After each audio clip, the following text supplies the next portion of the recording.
How's it? I'm Bas Beer, I'm at Opikopi, and I've got the wonderful privilege of speaking to Danger Dog 3000, aka the drummer from Naming James. Sup? How you doing? I'm fine, and you, bro? Yeah, I'm good, huh? It's lovely. I love the weather out here. Oh, so fresh, so bright. Have you gotten some Opikopi tan yet? I have in fact picked up something on my toes. Well, not. Yeah, actually, I'm in on this side, but there's probably something happening here. I've got a bit of a glazed bronze look. That's dust. Yeah, that too. I got some of that as well, and I think I've picked up a fungus as well. But anyway, I touched that shit right now. so it's all happening. You know what I mean? Listen, you guys are playing Kopi now, right? You have played Kopi before, right? Yeah.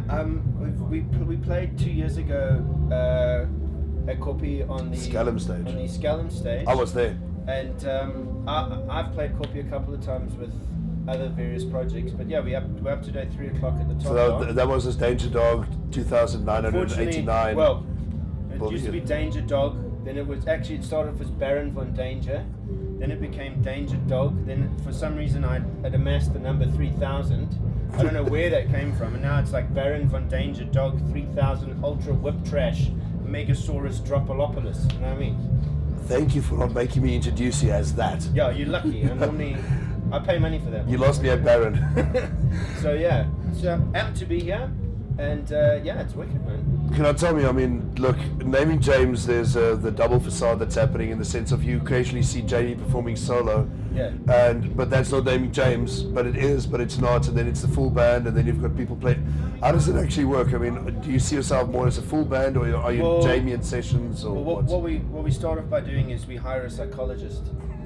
He just kind of comes in, talks to myself and the bassist Ivan, and just kind of gets our minds right for the fact that we're not playing with him, you know.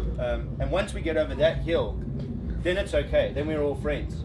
But no, Jamie works in two elements. I mean, he's a great performer on his own, and then I think for the bigger shows, the band just kind of adds a bit of meat to his lyrical content, you know. And we fine with it. I mean, all of us have our own various projects, so it's never like we feel like our music's being taken away from us to that extent. So okay, no. Yeah. Have you ever had to attend a show of Naming James as a spectator audience member when Jamie was doing solo? I have, and I just wouldn't go. I Serious? refuse. I won't do it. There's, you know, as a good friend of mine once said, times may change, but standards must remain.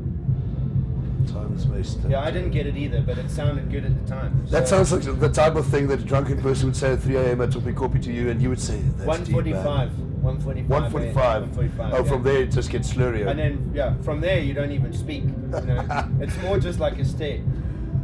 You can convey anything at Opikopi with a stare. You can kind of say to someone, I find you mildly attractive, but I don't know if I'm ready to burn you in my tent, by just looking at them like. I like that. You see? How would you say, do you convey that I like your band's music even though it's not in my style? Okay, while we with this, holy shit, that was the most amazing song I've ever heard. And last facial expression, Naming James on stage now, and I want to bone all of them. You know that one way too well. Yeah. Do you look at your band members like that? Like I said, we call in a psychologist. We talk about these things, and you know, we've said openly, if we feel an attraction towards each other, we must just keep it within the band, you know. Cool. And just let it flow, you know. We've shared tents, toilets, mattresses, pillows. That was intense. And it was intense. I just made the worst pun at Opikopi ever. There should be a beer fine for every time someone makes the intense joke. Fuck, then no one would get anything done at this place. It would just be like some epic camping trip where everyone's fucked 24/7. So basically Opikopi. Yeah. Listen, just to the sideline now, as a serious music question. Mm-hmm. Naming James, post Opikopi, where are you going? What can we expect? Anything awesome? Except awesome music, of course. The guys, we just brought out an album last year, our second album, Into the Night, and we've been playing that quite a bit. At the moment, everyone's kind of working on various projects, so there's nothing really new happening at the moment, but Jamie's been writing a lot of new content, so I'd imagine next year we probably will start recording a new album. Yeah. No, I look forward to that. But before we end off, because I've got an epic thing to ask you, but just quickly splash yourselves. Where can we find you guys online? We got a website, namingjames.com, Facebook, Naming James, and I think he's got a Twitter or an Instagram, which he never tells us about Naming because James. we all post pictures of our Yeah. regions. You know what I mean? The sad thing is that Jamie is the most responsible one in the band. Well, you say that now, but I'm the one here doing the interview.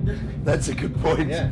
I would really I'm like the one here doing the interview. Jamie, if you're watching this, If you are watching this, you person bitch, of interest. yes, me seriously, behind the kit, using all limbs at the same time, here, now, while you're and looking good. scratching your nuts or something. Listen, go check out Naming James online, as well as, by the way, go check out Grind Radio as well. Yeah. There's the Twitter thing, there's the Facebook thing, there's the website thing, and go download our brand new app. We've got an app now. What does it do? It streams Grind and shows you pictures and shows you gigs. Streaming, I like that idea. What is it? What's that all about? It's like radio in your eardrums wherever the fuck you are. My God. Is this for radio? And you don't even have to listen to shit radio. I don't even listen to the radio. You can listen to Grind now. I will now. Now I've got one last question for you. Yes. Everyone has their favorite Oppikopi joke, right? What would be your favorite Oppikopi dust related joke? And you're not allowed to say fucking intense. Jesus, being funny is quite difficult for me. So, so it's got to be. I've got to invoke dust in the joke. Well, it's the Oppikopi joke. I can teach you one if you want. Yeah. Give me an example. Okay, an example. The most overused, second most overused Oppikopi joke after what do you call sex at Oppikopi fucking intense, is how do you know someone got laid at Kopi? Right. How do you know? Yeah. What? He's got 2 clean fingers. That's just appalling. I mean, really. I'm out of here. Fucking, I'm gone. Thank you. No. So you want a joke? How do you know someone's been to Oppikopi? I don't know. How do you know someone's been to Oppikopi? They fucking tell you. I'm not. You put me on the spot. I know. Listen, I'm very uncomfortable. for that right I now. think you should have an Oppikopi drink. Yes. Great. This was Danger Dog 3000 for Naming James. Thank you so much for tuning into YouTube And Grind Radio. and taking away your porn watching time. It's awesome. Right. Thank you. 3 o'clock. Boom. What's 3 o'clock?